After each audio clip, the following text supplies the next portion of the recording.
Hi! In this video I'll show you some tips on starting a new project in CapCut for desktop. Let's do it!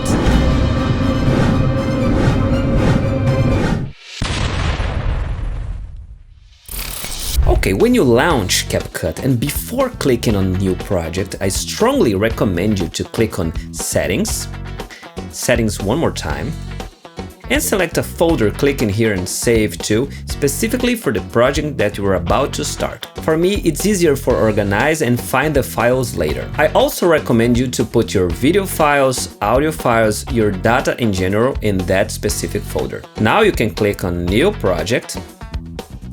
Let's rename your project with a real name, not a random number.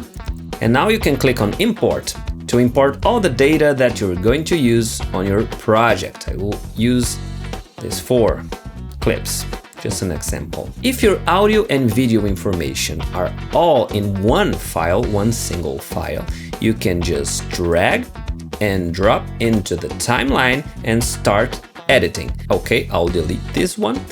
But if your audio and video information are not in just one file, that's the case with these 2 clips over here. Here we have the video with just the camera audio in it and the official audio right here. So you can drag into the timeline the video and the audio, and you can select them both, clicking and dragging, right-click the clip and select Sync video to sound, and it will sync it for you. That's it. Video and audio perfectly in sync. Now you can click anywhere in timeline to unselect these clips. Right-click the video file and select Separate Audio, so you can see the camera audio that we're not using outside your video clip, and you can delete most of the times.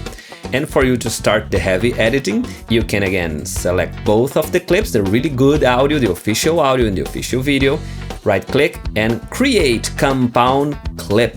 Now they are both in this clip and you can start your editing. And that's it. If you liked this video, please subscribe to my channel to get new content every week. See ya!